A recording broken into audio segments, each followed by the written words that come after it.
বায়তুল মোকাররম জাতীয় মসজিদে সকাল ৭টায় ঈদের প্রথম জামাত অনুষ্ঠিত হয়। রাজধানীর বিভিন্ন প্রান্ত থেকে আসা হাজারো মুসল্লি সেখানে ৫ জামাতে ঈদের নামাজ আদায় করেন। দেশ ও জাতির কল্যাণের পাশাপাশি ত্যাগের মহিমায় সবাইকে সৌহার্দ্য ও ভ্রাতৃত্বের বন্ধনে আবদ্ধ হওয়ার আহ্বান জানানো হয় মোনাজাতে। মহান আল্লাহর কাছে ফিলিস্তিনে ইসরায়েলি বর্বরতা থেকেও মুক্তির ফরিয়াদ করেন ধর্মপ্রাণ মুসলমানেরা। বান্ডেল থাকলে প্রতি সেনমানিতে টাকা বাঁচবে। বিকাশ সেনমানি বান্ডিল কিনে জিতুন প্রতি লেনদেনে। মুসলমানদের অন্যতম প্রধান ধর্মীয় উৎসব ঈদুল আজহার নামাজ আদায় করতে সকাল থেকেই জাতীয় মসজিদ বাইতুল মোকাররমে আসেন ধর্মপ্রাণ মুসলমানরা।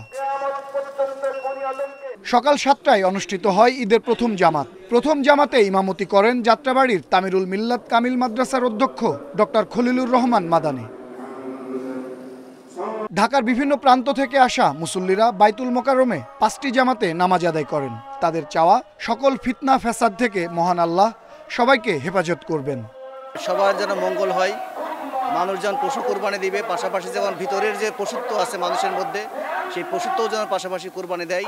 বাবার সাথে আসছি, বাইতুল মোকাররমে আসছি, নামাজ পড়তে আসছি।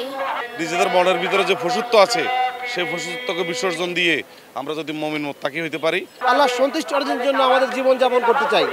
আদর্শ সমাজ বিনির্মাণে সকলে এক হয়ে কাজ করারও প্রত্যাশা তাদের। দোয়া প্রার্থনা করেন বাবা মা আত্মীয় স্বজন সহ দেশবাসীর জন্য। সবসময় যেন সৎভাবে চলতে পারি এবং সুস্থতা, নিজের সুস্থতা, সন্তানদের সুস্থতা এবং পরিবারের সুস্থতা, দেশবাসীর সুস্থতা কামনা করছি। সকল মুসলিমকে আমরা ঈদ মুবারক জানাচ্ছি, বিশেষ করে ফিলিস্তিনি মুসলমানদের মুক্তি কামনা করছি। দল মত শ্রেণী পেশা ধর্মবর্ণের ঊর্ধ্বে উঠে আমরা সবাই মিলে নতুন বাংলাদেশ গড়ে তোলার জন্য আমরা এগিয়ে যাব। নামাজ শেষে মোনাজাতে মহান আল্লাহর দরবারে ফিলিস্তিনের নিপীড়িত মানুষের জন্য দোয়া প্রার্থনা করেন মুসল্লিরা। ঈদুল আজহা মানেই ত্যাগের আনন্দ। সেই ত্যাগের মহিমায় মহিমান্বিত হয়ে অন্তরের পশুকে কোরবানি করার শপথ মুসল্লিদের।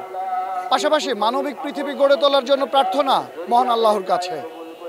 আনোয়ার সাদাত নূর, ইন্ডিপেন্ডেন্ট নিউজ, ঢাকা।